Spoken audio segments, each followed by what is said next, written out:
여호와께서 모세에게 이르시되 바로에게로 들어가라. 내가 그의 마음과 그의 신하들의 마음을 완강하게 함은 나의 표징을 그들 중에 보이기 위함이며 내가 내게 애굽에서 행한 일들 곧 내가 그들 가운데에서 행한 표징을 내 아들과 내 자손의 귀에 전하기 위함이라. 너희는 내가 여호와인 줄을 알리라. 모세와 아론이 바로에게 들어가서 그에게 이르되 히브리 사람의 하나님 여호와께서 말씀하시기를 내가 어느 때까지 내 앞에 겸비하지 아니하겠느냐. 내 백성을 보내라. 그들이 나를 섬길 것이라. 내가 만일 내 백성 보내기를 거절하면 내일 내가 메뚜기를 내 경내에 들어가게 하리니 메뚜기가 지면을 덮어서 사람이 땅을 볼 수 없을 것이라. 메뚜기가 내게 남은 그것 곧 우박을 면하고 남은 것을 먹으며 너희를 위하여 들에서 자라나는 모든 나무를 먹을 것이며 또 내 집들과 내 모든 신하의 집들과 모든 애굽 사람의 집들에 가득하리니 이는 내 아버지와 내 조상이 이 땅에 있었던 그 날로부터 오늘까지 보지 못하였던 것이리라 하셨다 하고 돌이켜 바로에게서 나오니 바로의 신하들이 그에게 말하되 어느 때까지 이 사람이 우리의 함정이 되리이까. 그 사람들을 보내어 그들의 하나님 여호와를 섬기게 하소서. 왕은 아직도 애굽이 망한 줄을 알지 못하시나이까 하고 모세와 아론을 바로에게서 다시 데려오니 바로가 그들에게 이르되 가서 너희의 하나님 여호와를 섬기라. 갈 자는 누구냐. 모세가 이르되 우리가 여호와 앞에 절기를 지킬 것인즉 우리가 남녀노소와 양과 소를 데리고 가겠나이다. 바로가 그들에게 이르되 내가 너희와 너희의 어린 아이들을 보내면 여호와가 너희와 함께 함과 같으니니 보라 그것이 너희에게는 나쁜 것이니라. 그렇게 하지 말고 너희 장정만 가서 여호와를 섬기라. 이것이 너희가 구하는 바니라. 이에 그들이 바로 앞에서 쫓겨나니라. 여호와께서 모세에게 이르시되 애굽 땅 위에 내 손을 내밀어 메뚜기를 애굽 땅에 올라오게 하여 우박에 상하지 아니한 밭의 모든 채소를 먹게 하라. 모세가 애굽 땅 위에 그 지팡이를 들매 여호와께서 동풍을 일으켜 온 낮과 온 밤에 불게 하시니 아침이 되매 동풍이 메뚜기를 불어들인지라. 메뚜기가 애굽 온 땅에 이르러 그 사방에 내리매 그 피해가 심하니 이런 메뚜기는 전에도 없었고 후에도 없을 것이라. 메뚜기가 온 땅을 덮어 땅이 어둡게 되었으며 메뚜기가 우박에 상하지 아니한 밭의 채소와 나무 열매를 다 먹었으므로 애굽 온 땅에서 나무나 밭의 채소나 푸른 것은 남지 아니하였더라. 바로가 모세와 아론을 급히 불러 이르되 내가 너희의 하나님 여호와의 너희에게 죄를 지었으니 바라건대 이번만 나의 죄를 용서하고 너희 하나님 여호와께 구하여 이 죽음 많은 내게서 떠나게 하라.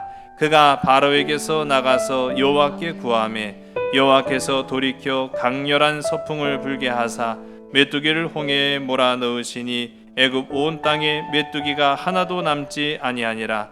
그러나 여호와께서 바로의 마음을 완악하게 하셨으므로 이스라엘 자손을 보내지 아니하였더라. 아멘. 2011년에 개봉한 컨테이전이라고 하는 영화인데 우리말로 바꿔 말하면 전염병이에요. 전염병. 컨테이전이라는 그 뜻 그대로. 이 영화의 내용은 이렇습니다. 주인공이 홍콩으로 출장을 다녀와요. 근데 이 주인공이 다니는 회사가 좀 중요한데 에임 앨더슨이라는 이 회사의 임원이었던 이 베스라는 여자가 처음에 등장을 해요. 전 주인공 좀 비중 있는 인물이거든요. 그래갖고 좀 오래 살 줄 알았어요. 미리 말씀드리지만 금방 죽습니다. 근데 이제 이 여자 주인공이 홍콩으로 이제 회사 일 때문에 출장을 갔다 왔는데 다녀와서 몸이 좀 좋지가 않아요. 그리고 몸이 좀 좋지 않은데 이윽고 기침이 나기 시작하고 고열과 혼수 상태에 이르기까지 그리 며칠 걸리지 않습니다. 그 결국은 죽어요. 그래서 저도 처음에 좀 주인공인가 싶었더니 금방 죽어갖고 좀 당황을 했거든요. 자, 근데 이 문제가 이 사람에게만 국한된 것이 아니라 전 세계로 확산이 됩니다. 전 세계적으로 나타나게 돼요. 그래서 그야말로 세상은 아비규환에 빠집니다. 이게 어디서부터 시작됐고 어떤 질병이고 어떤 병적인 현상이 있기 때문에 그 병에 대한 대처, 그러니까 한마디로 말하면 백신이 있어야 되는데 그거를 마련하기도 전에 사람들이 막 죽어나가기 시작하는 거예요. 자, 그러다 보니까 이제 사람들이 너나 할 것 없이 마스크를 착용합니다. 제가 말씀드린 이거 2011년도에 나온 영화예요. 또 사람들이요, 이게 호흡기를 통해서 전염된다라는 것을 알고 사회적 거리두기를 시작을 하고 치료제가 나올 때까지 집 바깥 외출을 삼가해요. 한마디로 말하면은 아예 집 바깥으로 안 나가려고 그렇게 하지요. 마치 우리 지난 3년 동안 겪었던 코로나를 예견한 듯한 그런 내용으로 화제가 된 영화가 바로 이 컨테이전이라고 하는 이 영화인데요. 영화가 이제 거의 끝날 무렵에 가까스로 치료제가 이제 개발이 돼요. 그래갖고 다행히도 이 사태는 수습이 됩니다. 근데 영화가 다 끝나고 나서 어디서부터 이 문제가 발생했는가에 관한 내용들이 한 1분 정도 잠깐 언급이 돼요. 아까 제가 중요하다라고 했죠. 이 주인공이 다닌 회사, 이 주인공이요, 그 홍콩 지역에 살림을 밀어내고 회사를 짓고 뭐 동물들을 막 이렇게 몰아내요. 그러다 보니까 이 야생 동물들이 갈 곳이 없어 갖고 사람들이 있는 지역까지 밀려 내려옵니다. 그러다 보니까 이 사람과 동물이 접촉을 하다 보니까 거기에서 질병이 발생되었다라는 그런 이유를 이제 설명을 해줘요. 한마디로 말하면은 이 모든 원인은 인류 비극의 원인이 바로 인류가 잘못 걸어간 길 때문이었다라고 고발을 하는 거예요. 자, 어쨌든 제가 이 영화를 잠깐 소개해드린 이유는 애굽에 내려진 재앙도 크게 다르지 않았다라는 거죠. 천재지변이 아니라 인재였다라고 하는 것입니다. 사람의 잘못된 선택과 잘못된 길을 걸어감으로 인해서 우리가 지금 애굽에 내려진 재앙 하나하나를 열거하면서 그 재앙이 의미하는 것과 지금도 이 재앙은 우리에게 닥칠 수도 있구나라고 하는 하나님의 경고를 동시에 생각해 보게 만듭니다. 바로의 삶이라고 하면은요, 우리가 이제 바로가 한 나라의 절대 권력자이죠. 마치 신처럼 섬겨지는 사람임에도 불구하고 이 재앙으로부터 자유로울 수도, 그리고 그 재앙을 해결할 능력도 없었다라는 사실을 우리가 보게 됩니다. 애굽이 이 바로가 그렇게 절대적인 권력자고 신과 같이 추앙받는 사람이라고 한다면, 이 바로 한 사람이 옳은 길을 걸었다라고 한다면 어땠을까라는 생각을 해봐요. 어떻게 되겠습니까? 문제는 바로 해결되었겠죠. 그러나 우리가 지금까지 살펴본 이 바로의 모습을 보면 바로는 자신의 문제를 인정하지도 않았고 하나님도 인정하지 않는 그런 모습들을 봅니다. 그래서 하나님께서 내 백성을 보내라, 안 들어요. 만약 하나님을 인정했다라고 한다면 안 들었겠습니까? 당장 들어야죠. 안 들으니까 하나, 둘, 셋, 넷 그랬던 것이 벌써 오늘 8번째까지 이르지 않았습니까? 이런 거를 보면 우리가 또 알 수 있는 것이 있죠. 하나님은 오래 참고 기다리시는 하나님이시다라는 거예요. 제가 수요 예배 때 죄에 관하여서 잠깐 언급을 드렸던 부분이 있는데, 또한 우리도 마찬가지예요. 우리 안에 죄가 있습니다. 씻을 수 없는 죄가 있습니다. 우리의 노력과 공로로 해결하지 못하는 죄가 있습니다. 도덕적인 삶, 아무리 죄짓지 않는 깨끗한 삶을 산다고 해도 우리 안에 있는 죄는 해결하지 못합니다. 그럼 우리는 여전히 살아있어요. 어떻게 살아있었을까? 하나님이 우리를 오래 참고 기다리시기 때문인 거예요. 여러분, 오늘 이 시간 나의 죄를 주 앞에 다 고백하고 해결함 받는 복된 저와 여러분 되기를 주의 이름으로 간절히 소원합니다. 지금 바로는요, 스스로가 더 큰 화를 자초하고 있다라는 사실조차도 인정 안 하고 있습니다. 제가 그래서 지난주에 바로 열심히 변호했잖아요. 바로가 그럴 수밖에 없었다. 너무 많은 스트레스를 받으니까 인지 부조화, 뭐 여러 가지 뭐 어떻게 보면은 장애가 생겨가지고 생각 자체를 못 하는 거예요. 내가 뭘 잘못하고 있는지, 내가 뭘 해야 되는지도 모르고 있는 상황이다. 뭐 물론 그거 제가 변명하려고 하는 말이었지만은 우리는요, 우리의 잘못, 우리의 죄, 우리의 모든 삶을 주님께 의탁할 때 생명의 길이 열리게 된다라는 사실을 기억하는 복된 저와 여러분 되길 간절히 소원합니다. 여러분, 우리도 마찬가지예요. 신앙생활을 온전히 함에 있어서 살아계신 하나님을 인정하는 것과 나의 죄과를 인정하는 것이 얼마나 중요한 것인가. 신앙의 첫걸음이 바로 거기서부터 시작됩니다. 우리의 삶의 새로운 삶이, 구원의 역사의 삶이 시작되는 것은 바로 나의 죄를 인정하고 하나님을 인정하는 데서부터 시작된다는 것이 이 출애굽기가 우리에게 보여주고 있는 굉장히 중요한 부분이에요.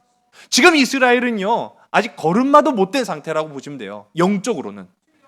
그 영적으로 걸음마도 못된 사람들에게 하나님은요, 시청과 교육을 하고 계신 거예요. 다 보여주십니다. 다 체험하게 하십니다. 그래서 나의 죄를 인정하는 것에서부터 하나님 자녀의 첫걸음은 떨어지는구나.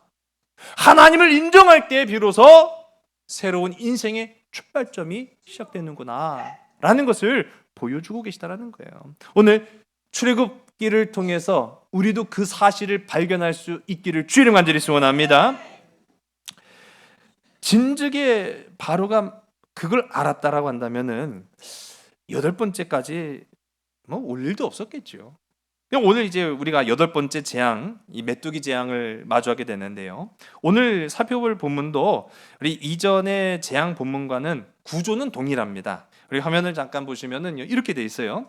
3가지 구조로 항상 되어 있어요. 첫 번째로는 재앙에 대한 경고, 두 번째로는 재앙을 보도합니다. 그리고 세 번째는 바로가 어떻게 그 재앙에 대해서 반응을 보이고 있는가라는 것을 이 구조로 삼고 있는데, 근데 한 가지 다른 차이점이 있다라고 한다면은요, 오늘 우리가 함께 읽은 이 본문에는 이 재앙 경고가 좀 상당히 길고 상세합니다. 그 부분을 우리가 1절서부터 11절까지가 이 재앙에 대한 경고에 해당하는 부분이거든요. 20절까지 말씀을 읽었는데 절반 이상이죠. 그러니까 절반 이상을 이 재앙에 대한 경고를 아주 상세하게 이야기하는데 거기에는 그만한 이유가 있습니다. 지금까지 우리가 살펴본 이스라엘의 하나님, 성경에도 이스라엘의 하나님, 히브리의 하나님 그렇게 이야기하죠. 그러나 여러분, 우리 하나님은요, 이스라엘의 하나님이십니까? 아니죠. 그러니까 지역에만 국한된 하나님이 아니시잖아요. 하나님은 온 열방의 하나님, 온 우주의 하나님이시죠. 이스라엘도 그걸 보는 거예요. 하나님은 우리만의 하나님이 아니시구나라는 걸 보는 거예요. 그들도 무엇을 보았겠습니까?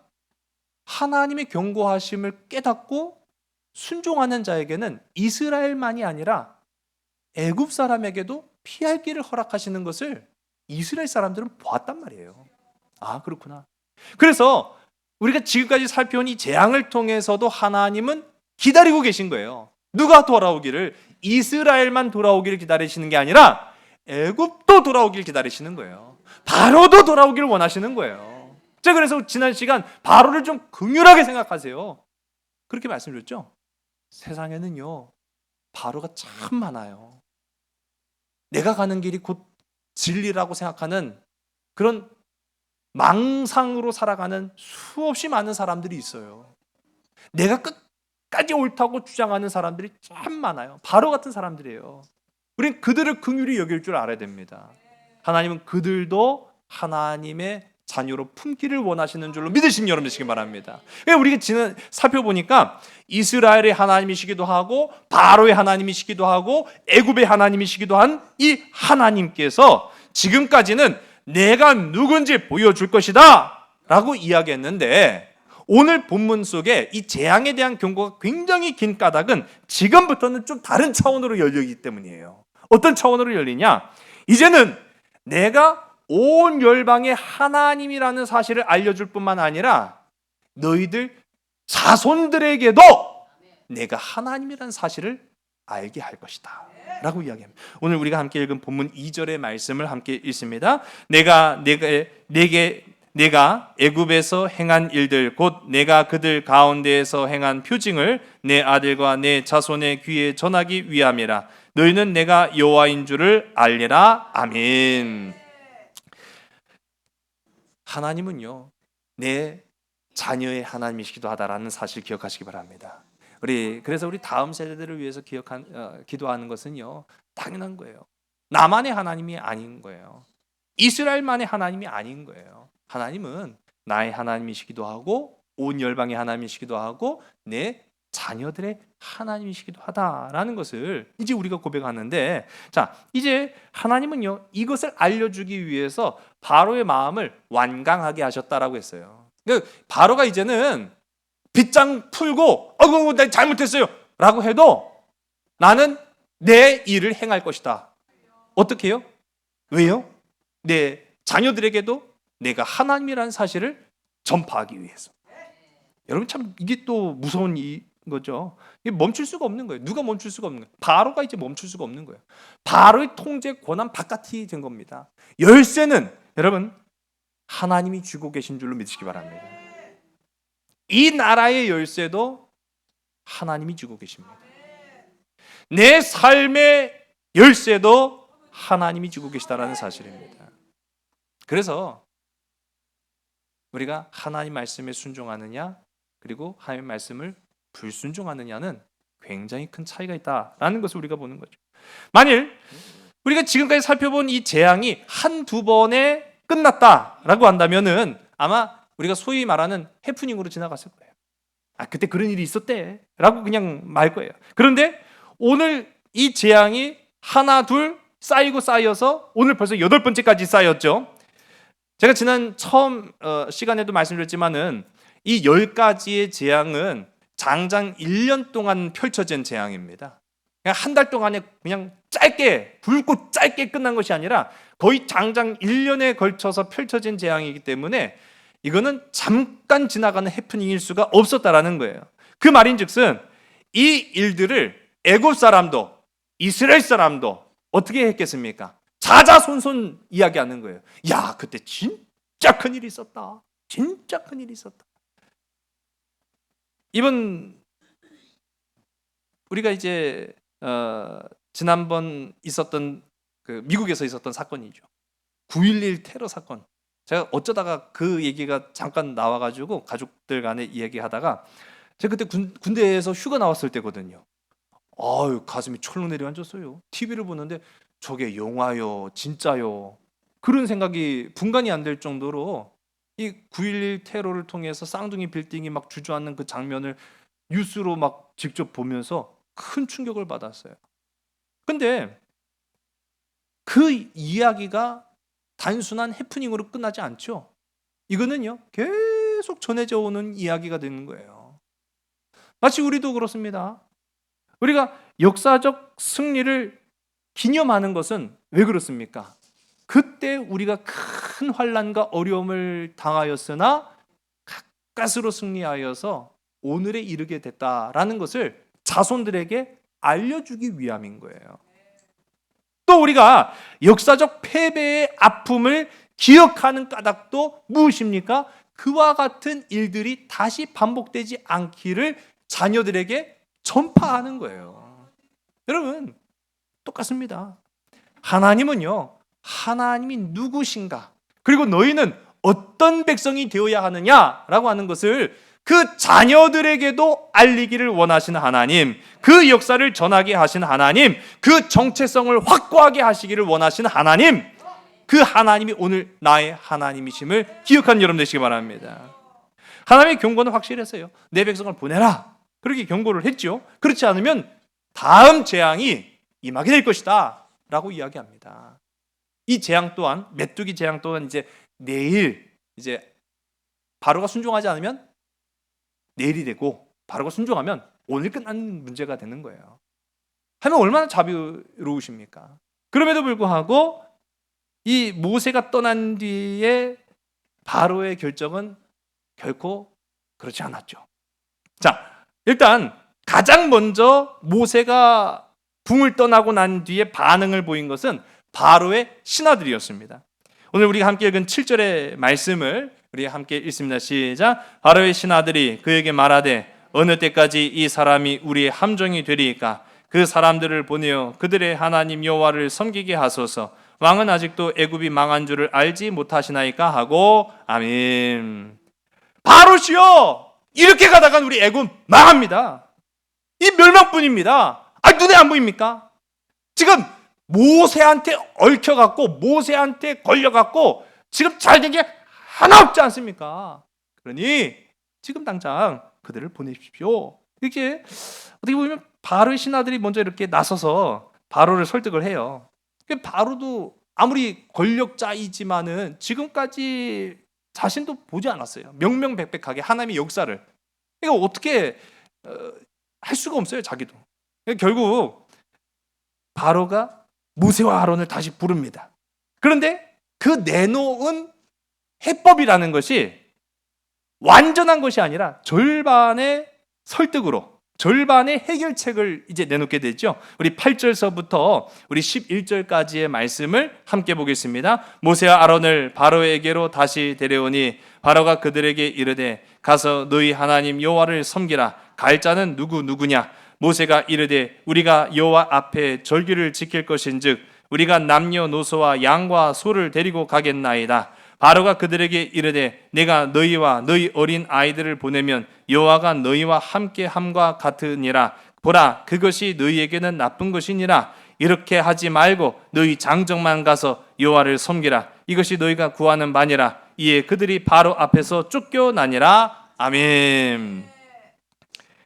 너희 장정만 가서 예배를 드리면 안 되겠냐? 그렇게 얘기하고 있죠. 참 이 바로의 해법이라는 것은요, 치사하고 비열한 겁니다. 왜 치사하고 비열한 거냐면은 아이들은 보내지 마라. 야, 그거는 좋은 게 아니야. 그런 논리로 지금 밀고 가는 거예요. 애들까지 갈 필요가 없지 않냐. 이게 바로의 전략이 이랬던 거예요. 아이들을 붙잡으면 부모도 애굽을 떠나지 않을 것이다라는 이 생각을 품고 있었던 거죠. 여러분, 과거에 2차 세계대전 당시에 독일의 악명 높았던 아우슈비츠 수용소를 보면은 남자 수용소와 여자 수용소로 나뉩니다.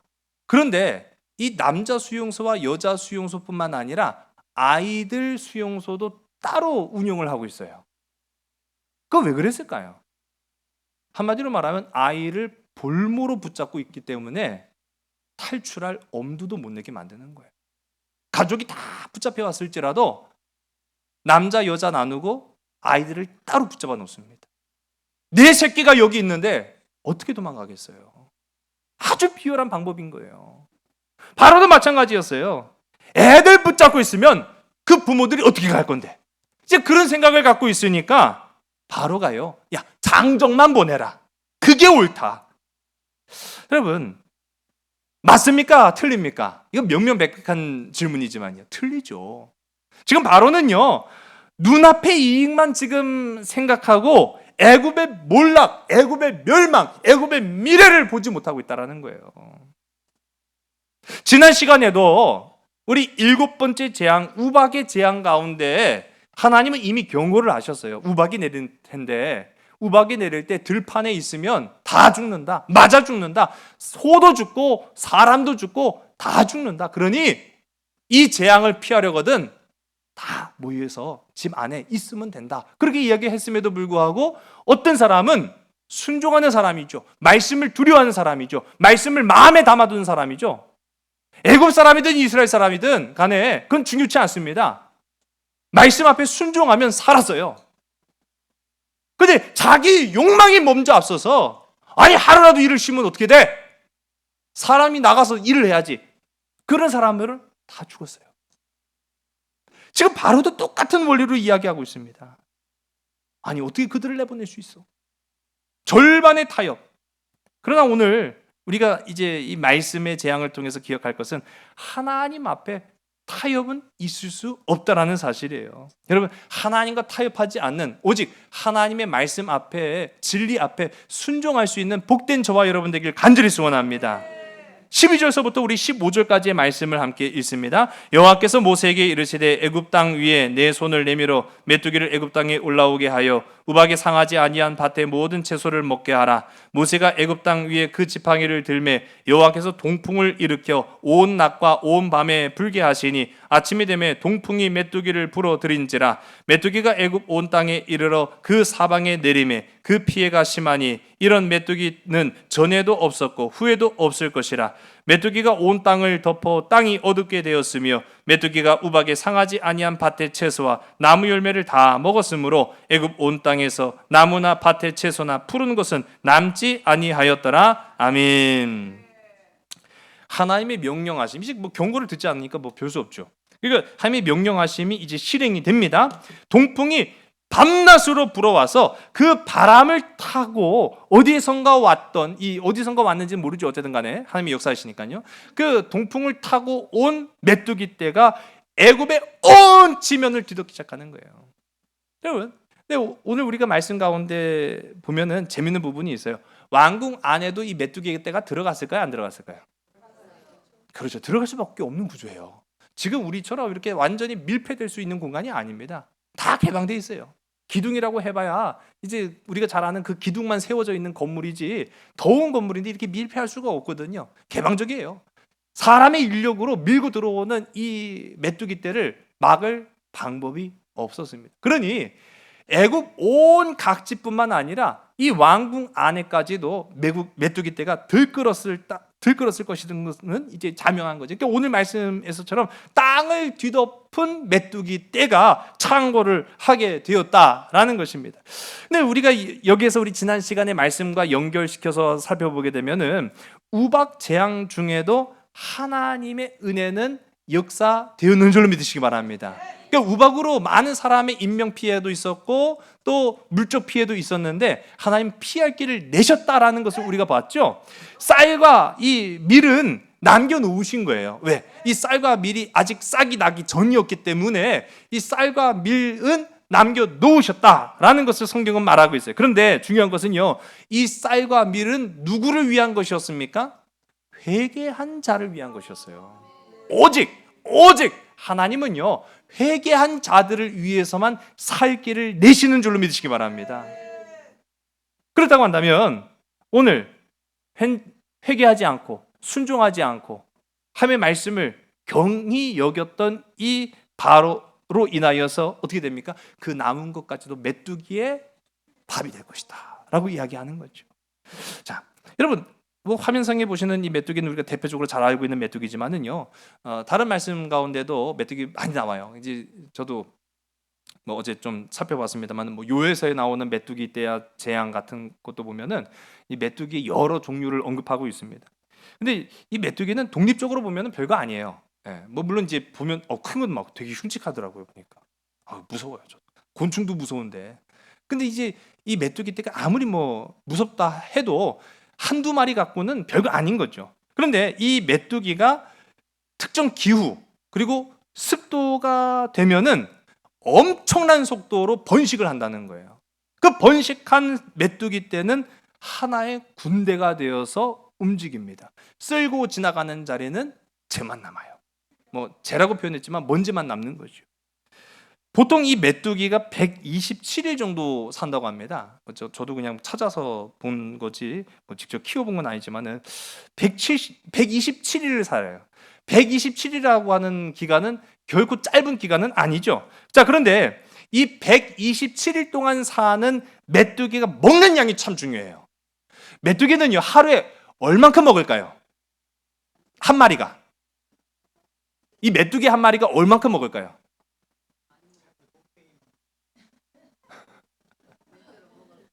자, 제가 그럼 쉽게 말씀드릴게요. 우리는 하루에 몇 끼 먹습니까? 3끼 먹죠. 자, 3끼 먹어서 얼만큼 먹습니까? 키로수로 따지면은 한 20kg 먹을 수 있을까요? 20kg 못 드세요? 제 몸무게가 80인데 제가 하루에 한 80kg 먹을 수 있을까요? 이렇게 하면 확 와닿으실 거예요. 메뚜기는요, 하루에 자기 몸무게만큼 먹어요. 별것 아니네. 그런데 사람으로 비유하면은 엄청난 거죠. 아니, 사람이 80kg짜리가 80kg 먹나요? 못 먹죠. 그러니까 보통의 메뚜기는 자기 몸무게만큼 하루 먹는데 많게는 3배까지 먹는데요. 그 1957년에 소말리아에 있었던 이 메뚜기 떼 창궐 사건이 있었는데 그때 160만 마리 이상으로 추정되는 이 메뚜기가 소말리아를 훑고 지나갔어요. 그 조사를 해봤습니다. 조사한 결과에 보니까 하루에 이 메뚜기 떼가 하루에 10만 톤씩 먹었더라는 거예요. 10만 톤. 그러니까 하루 쓸고 지나가면은 10만 톤이 사라져 버리는 거예요. 그러니 127일까지 산다고 합니다. 어마어마한 거죠. 어마어마한 거예요. 우리가 이 말씀을 통해서 보았습니다마는 엄청난 피해를 애굽에 안겨 주었다라고 하는 것은 자명한 거예요. 자, 여러분, 마음이 다급해질 수밖에 없었겠죠. 바로가 다급한 거예요. 똥줄 타는 거죠. 다시 모세를 부릅니다. 다시 모세를 불러갖고 아이고 잘했다 잘못했다 내가 그렇죠 잘못했다고 하는 거죠. 뭐 살아야 되니까요. 우리 16절과 17절의 말씀을 보겠습니다. 시작. 바로가 모세와 아론을 급히 불러 이르되 내가 너희 하나님 여호와와 너희에게 죄를 지었으니 바라건대 이번만 나의 죄를 용서하고 너희 하나님 여호와께 구하여 이 죽음만은 내게서 떠나게 하라. 아멘. 요즘 우리가 바로의 사과를 참 자주 듣습니다. 참 좋은 현상인 것 같아요. 우리가 자기의 잘못을 인정하고 사과하는 것은 매우 바람직한 현상이나 우리 지난 시간에도 아니 그 자존심으로 지금까지 꼿꼿하게 버텼던 바로가 내가 하나님 앞에 잘못했다고 했잖아요. 그 바로 잘한 거죠. 여러분 생각해 보세요.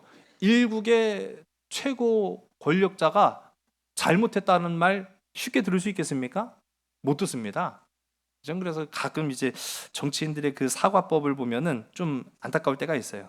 유감이라는 표현을 자주 쓰는데 유감이라는 말은 우리 마음에 좀 와닿지가 않는 때가 참 많잖아요. 유감이라고 하는 것도 뭐 사과의 한 방법이다 뭐 그렇게 생각하는지 모르겠습니다만 어쨌든 간에 지금 이 바로는 보면은 내가 굉장히 유감이다 뭐 그렇게 얘기 안 했죠. 예. 내가 여호와와 너희에게, 너희라는 것은 모세와 아론을 의미하죠. 내가 하나님과 너희에게 죄를 지었다. 그렇게 이야기하면서 나의 죄를 용서하고 이 죽음만은 내게서 떠나게 해달라라고 이제 고백을 합니다. 자, 그런데 이거는 지난번 7번째 재앙 때도 그러지 않았습니까? 그러면 달라졌어야죠. 그렇죠. 우리가 여기서 알 수 있는 부분이 있어요. 습관적으로 사과하지만 전혀 변하지 않는 것은요, 사과를 안 하는 것보다 못하다라는 거죠. 절대 자기 잘못을 인정하지 않는 모습이 지금 이 바로에게서 발견되고 있다라는 사실입니다. 여러분, 이 이야기를 보면서 우리가 다시 한번 기억해야 할 것이 나의 모습이지는 않는가라는 생각을 해요. 하나님, 나 잘못했어요. 나 살려주세요. 나 도와주세요. 나 일으켜주세요. 나 회복시켜주세요. 하나님이 도와주시면 나 변하겠습니다. 나 순종하겠습니다. 나 하나님만 바라보며 살겠습니다. 그런데 참 화장실 가기 전 마음하고 나온 사람의 마음이 다른지 몰라도 고침받고 나음받고 회복되고 잘되고 나면은 또 휙 돌아가지고 언제 그랬어? 그렇게 되더라고요. 또 맞으면 아이고 이번만. 여러분, 바로와 같이 되지 않기를 주님의 이름으로 간절히 소원합니다. 오늘 이 말씀 우리가 함께 우리의 삶 속에 적용해 보는 시간 갖기를 원합니다. 인류 비극의 원인이 인간이 죄의 길을 걸어갔기 때문이다라고 한다면 그 발걸음을 이제는 빛과 소망이 되시는 하나님께 돌리면 될 일이에요. 여러분, 우리의 삶의 문제도 마찬가지입니다. 제가 지난 시간에 이 죄를 지었다라고 하는 것은 하타, 관역을 비껴갔다라는 얘기예요. 관역을 비껴갔다라고 한다면 이제 우리의 삶의 목적은 오직 영광이 되시는 하나님을 향해서 가면 되는 거예요. 여러분, 믿는 자라고 예외가 될 수 없습니다. 오늘 이 바로를 통해서 반쪽 신앙, 미안의 회개는 하나님의 마음에 완전하게 합당할 수가 없다라는 것을 우리가 보는 거죠. 그러면 좋은 길이 아니라 옳은 길을 걸어가는 저와 여러분 되기를 주의 간절히 소원합니다. 옳은 길을 걸어가는 자에게마다 성령께서 진리의 길, 생명의 길을 열어주신다라는 사실을 오늘 이 말씀을 통하여 깨닫고, 주님, 옳은 길을 걸어가겠습니다. 생명의 길을 걸어가겠습니다.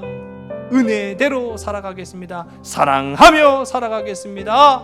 고백할 수 있는 복된 저와 여러분 우리 모두가 다 되기를 주의 이름 간절히 소원합니다. 기도하시겠습니다. 오늘도 우리를 사랑하셔서 죄악 가운데 구원의 길을 열어주시고 어둠 가운데 광명으로 빛 비추어 주시는 살아계신 아버지 하나님, 참 감사합니다. 바로와 같이 자신의 마음을 완강하게 함으로 말미암아 하나님도 인정하지 않고 자신의 죄도 인정하지 않음으로 인하여서 더 큰 화를 자초하는 인생들이 되지 않게 하여 주시옵소서. 오직 옳은 길, 생명의 길, 진리의 길, 십자가의 길, 예수 그리스도의 제자로 살아가는 우리 모든 삼손 가족들이 다 되어서 환난 많고 어둠뿐인 세상 가운데에 오직 하나님의 자녀로서의 사명을 잘 감당할 수 있는 주의 귀하고 아름다운 일꾼들이 되게 인도하여 주시옵소서. 모든 것을 주께 온전히 의탁하오며 사랑 많으신 예수 그리스도의 이름으로 감사하며 간절히 기도드렸사옵나이다. 아멘. 창조의 사랑이 나를 빚으시고 따스한 숨결 날 온전케 하네. 태초부터 영원토록 그 사랑 내 영혼 붙드시네. 내 모든 삶 속에 참 길이 되시고 이 길 끝에서 날 안아주시네. 내 평생에 모든 순간 그 사랑 내 삶을 인도하시네. 내 삶의 주인이라 깊어진 하루의 끝에서 나 고백하리라. 내 삶의 주인이라 깊어진 하루의 끝에서 나 고백하리라.